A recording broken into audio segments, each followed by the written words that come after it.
کرتے اور کئی بار تو بڑے بڑے ایسے کیا کہوں کہ ذہن کے جن کے دماغوں میں بھوسا بھرا ہوتا ہے نا، وہ اس طرح کی بات کرتے ہیں، جملہ کوئی اور استعمال کرتا اگر ممبر نہ ہوتا تو۔ ممبر کا لحاظ کر کے میں نے تھوڑا سا ہلکا ہاتھ رکھا ہے۔ بھوسا بھرا ہوتا ہے اور کہتے ہیں جی جلسے کرانے سے فائدہ کیا ہے، کیا ملے گا اس جلسے سے؟ میں پہلی بات ہی بتا دوں کہ سب سے بڑی خوشخبری یہ ہے کہ جہاں حضور کے نام کی محفل سج جاتی ہے، جتنے لوگ آ جاتے ہیں اللہ سب کے گناہ معاف فرما دیں۔ یہ اس کا پہلا فائدہ۔ اور دوسرا فائدہ اس کا یہ ہے کہ ہمارے اکثر نوجوان اور بزرگ اور ذمہ دار حضرات، انہیں اتنی مہلت اور اتنی فرصت نہیں مل پاتی کہ وہ روزانہ 1 گھنٹے کے لیے بھی مدرسہ جا سکے یا 1 گھنٹے کے لیے روزانہ خانقاہ جا سکے۔ ان کو اتنی فرصت نہیں مل پاتی ہے کہ وہ کتاب لے کر کے اپنی ضرورت کے معاملات کو روز جا کر کے حل کر سکے۔ صحیح بات یہ ہے کہ جب یہ محفل سال میں 1-2 بار سج جاتی ہے نا، تو ہماری قوم کے اندر ایمان کی اور حرارت پیدا ہو جایا کرتی ہے۔ یہ اس کا دوسرا فائدہ ہے۔ اس کے بے شمار فائدے اگر میں گناؤں فردن تو بہت ہیں، مگر ہم سب سے بڑا فائدہ بس یہ سمجھتے ہیں، اور میں سمجھتا ہوں کہ یہ چھوٹے چھوٹے بچے جو بیٹھے ہوئے میری نظروں کے سامنے، ان کو اب تک سونا چاہیے تھا، اور کچھ بچے سو بھی گئے ہیں، سبحان اللہ۔ جو سو گئے انہیں اٹھانا مت بیٹھے، ان کو بالکل مت اٹھانا۔ میں اس چیز کا قائل نہیں کہ جو حضور کی محفل میں بیٹھے اسے جگایا جائے، کیونکہ میں یہ مانتا ہوں اگر حضور کی محفل میں آنکھ لگ جائے اور خواب آئے تو پھر خواب میں حضور ہی آیا کرتے ہیں۔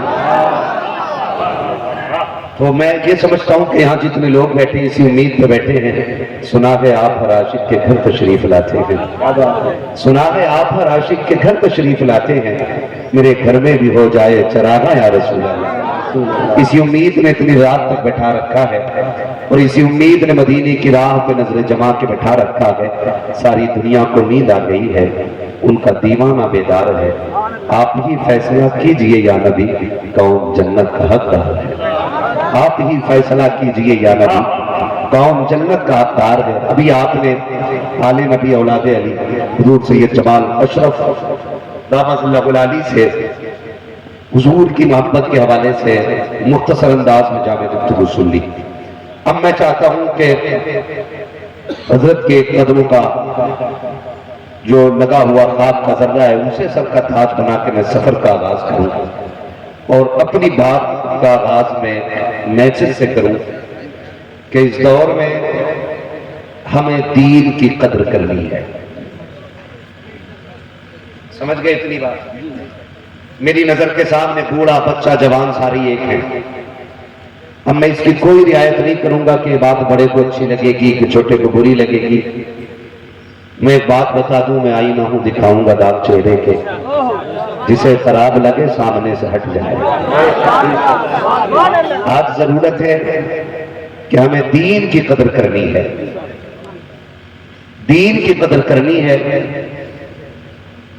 اور دین اتنا سستا نہیں جتنا ہم نے سمجھ رکھا ہے۔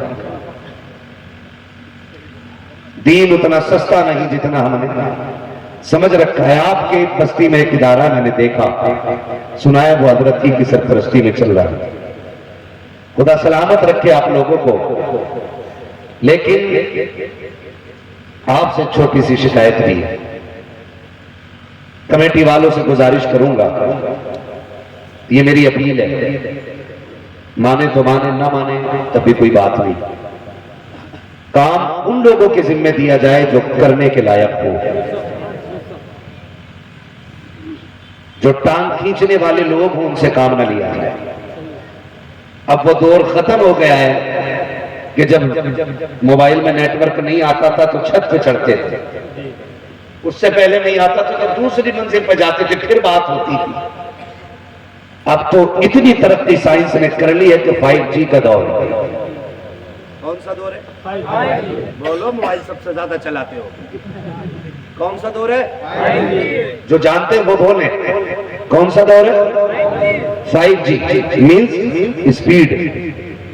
اسپیڈ کا دور ہے۔